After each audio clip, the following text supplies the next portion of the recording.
Okay. Magandang umaga mga kapatid, kaibigan. Happy Sabat. Happy Sabat. So, hindi pa tayo mag-umpisa, may kunting hiling ako sa inyo. Paki-subscribe lang po sa aming munting YouTube channel, Marlon Coret YouTube channel, para mapabilis pagpalaganap ang salita ng Diyos sa buong mundo at maipakilala natin ang ating Panginoong Hesukristo na ating Panginoong tagapagligtas. Paki-subscribe Marlon Coret YouTube channel. Yun lang po, maraming salamat. Tayo na'y manalangin.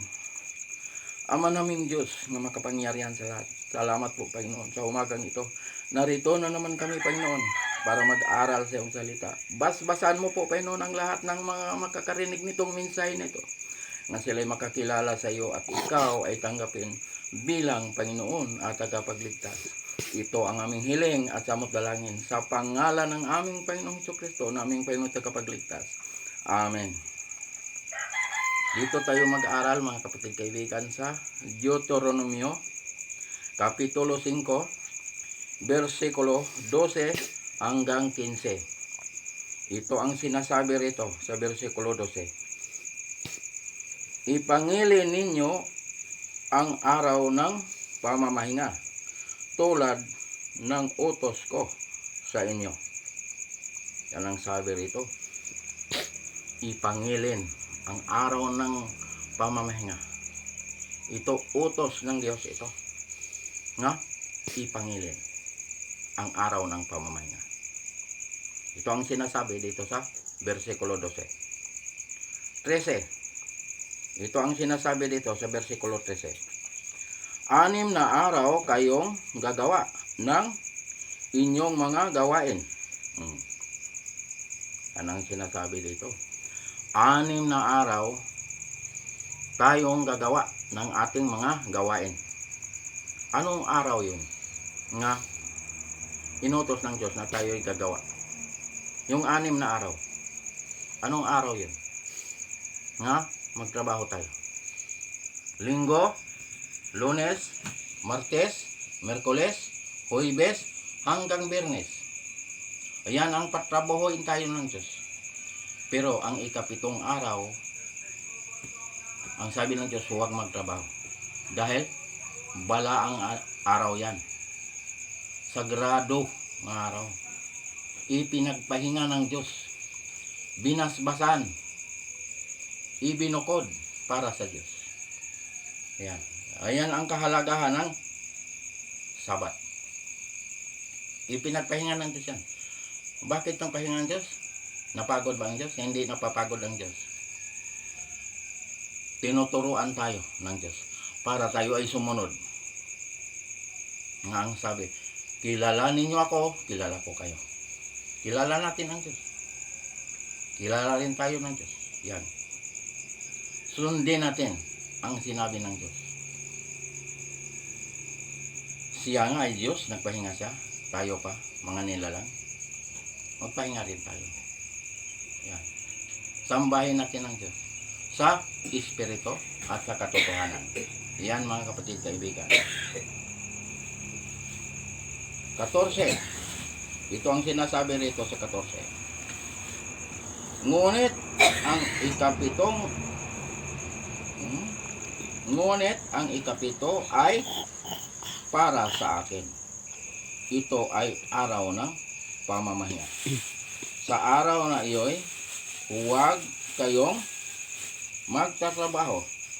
Huwag din ninyong pagtatrabahuin ang inyong mga anak, alipin o alinman sa inyong mga hayop, ni ang mga nakikipamayan sa inyo. Ang inyong alipin, lalaki man o babae, ay kailangang mamamahinga tulad ninyo. Yan ang sinasabi dito sa versikulo 14. Kahit hayop, hindi patrabahoin. Mga anak, mga alipin, mga nakipamayan. Yan, hindi tatabahuin. Dahil ang ikapitong araw ay banal, balaan na araw. Ipinagpahinga ito. Lahat ng mga anak ng Diyos, lahat ng mga nakakilala sa Diyos, lahat ng mga hinirang ng Diyos, dapat ay magpahinga. Anong ibig sabihin ng pahinga? Magpahinga ka nga, matulog? Hindi. Magsamba sa Diyos. Sambahin ang Diyos sa espiritu at sa katotohanan. Yan ang ibig sabihin yan. Hindi pahinga nga, natutulog ka o upo ka lang. Magsamba sa Diyos na buhay.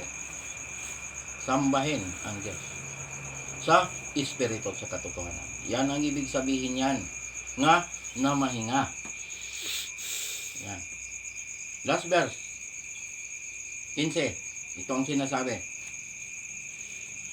Alalahanin ninyo, naging alipin din kayo sa Ehipto, at mula rooy inilabas ko kayo sa pamamagitan ng aking kapangyarihan.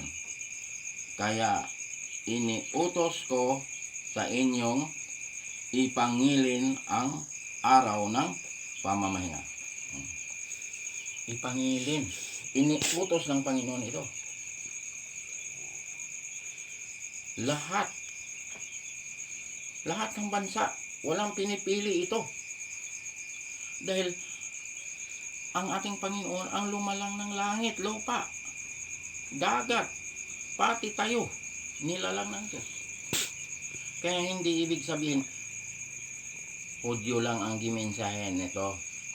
Lahat ng tao, gimensahean ito ng salita ng Diyos para malaman natin ang kanyang mga salita. Ayan. Hindi natin ibig sabihin na Hudyo lang ang gimensahean yan. Pati tayo, basta nilalang tayo ng Diyos, mga anak tayo ng Diyos, kasama tayo nitong mensahe na ito.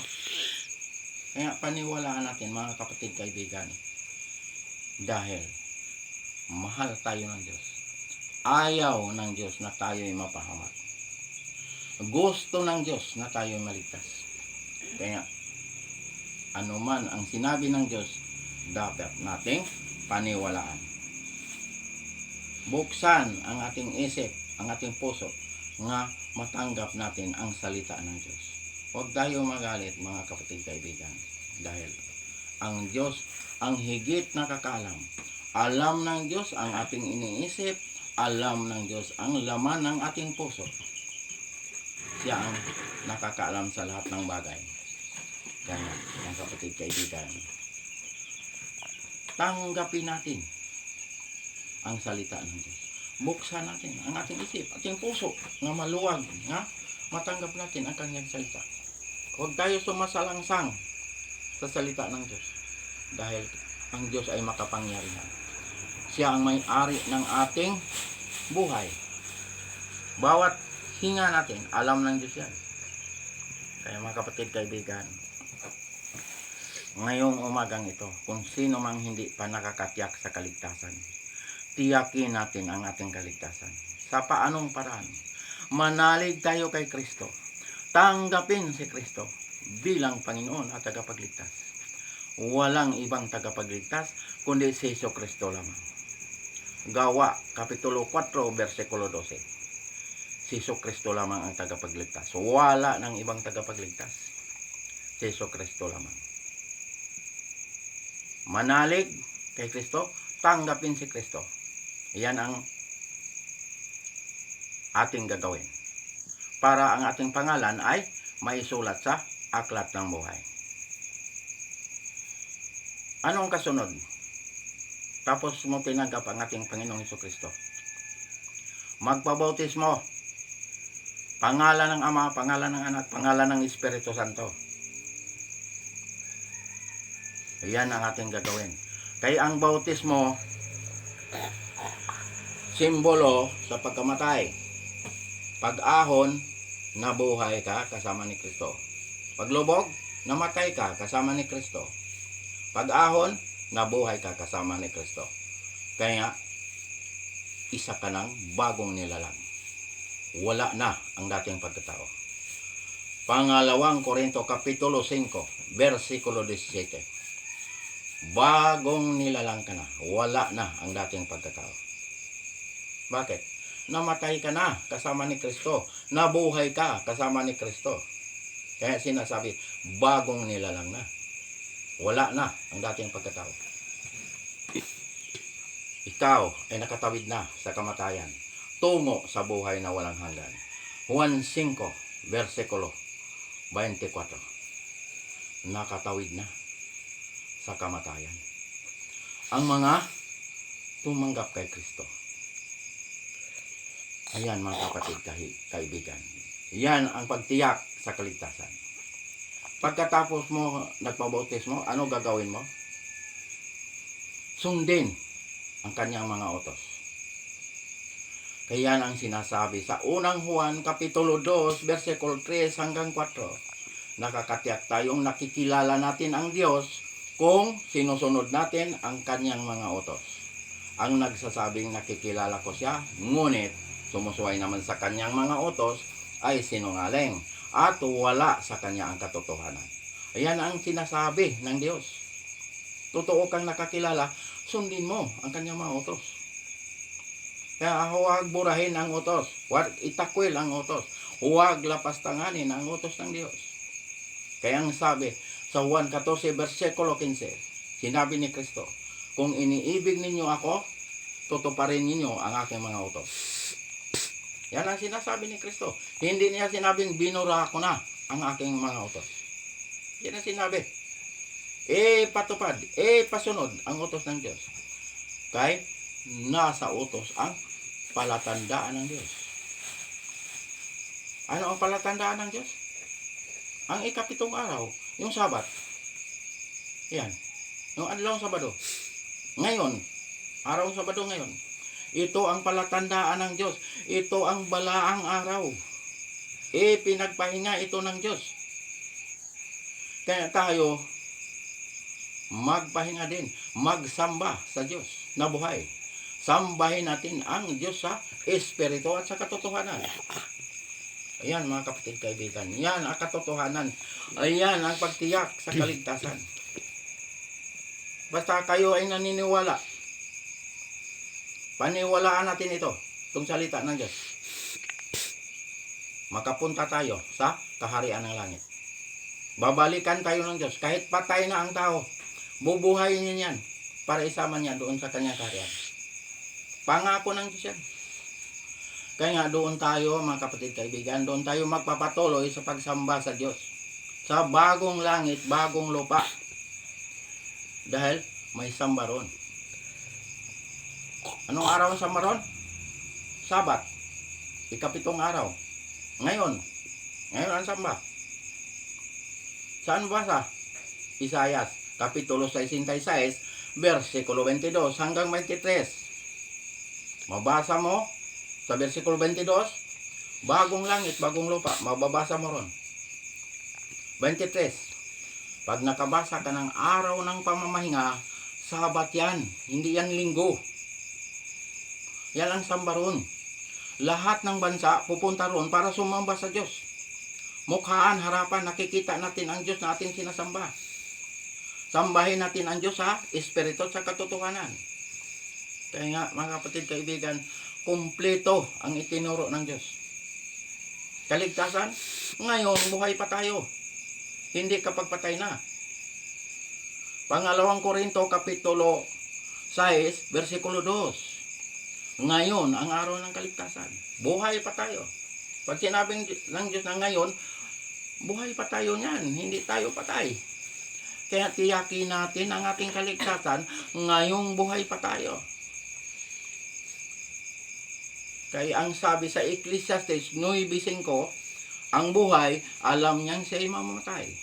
Pero ang patay, wala nang nalalaman at wala nang pag-asa. Yan ang sinasabi ng Diyos eh.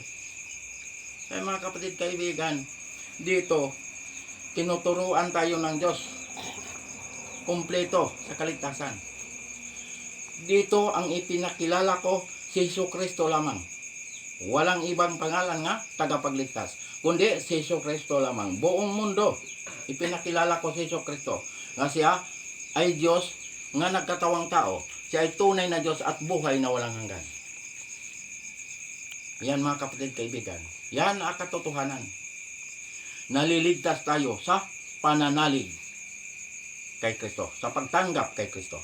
Ayan mga kapatid, kaibigan. Kumplito ang itinuro ng Diyos. Tinuturuan tayo para hindi tayo mapahamak. Dahil ang mga pangalan lamang na nakasulat sa aklat ng buhay, yun lang ang maliligtas. Mga pangalan hindi nakasulat, hindi naniniwala, hindi tumanggap kay Kristo, tiyak, itatapon sa lawa na apoy. Yung lawa na apoy, yun ang pangalawang kamatayan. Ayun ang impyerno. Yan mga kapatid, kaibigan. Ang Diyos ay hindi marunong magsinungaling. Pag sinabi niya ay totoo, mangyayari ito. Kaya paniwalaan natin ito. Malapit na ang kanyang pagbabalik. Yan mga kapatid, tiyakin natin ang ating kaligtasan. Ngayong buhay pa tayo. Hanggang dito na lang tayo mga kapatid, kaibigan. Paki-subscribe lang. Marlon Correct YouTube channel. Yun lang ang kunting hiling namin sa inyo. Paki-subscribe Marlon Correct YouTube channel para mapabilis pagpalaganap ang salita ng Diyos sa buong mundo at maipakilala natin ang ating Panginoong Hesukristo nga siya lamang ang tagapagligtas, wala nang iba. Maraming salamat po. Tayo na'y manalangin. Ama naming Diyos na makapangyarihan sa lahat. Salamat po, Panginoon, sa mga salita mo naming napag-aralan ngayong umagang ito. Basbasan mo po, Panginoon, ang lahat ng mga nakakarinig nitong minsay nito na sila'y makakilala sa iyo at ikaw ay tanggapin bilang Panginoon at tagapagligtas. Ito ang aming aming Panginoong Jesucristo, naming Panginoong tagapagligtas. Amen.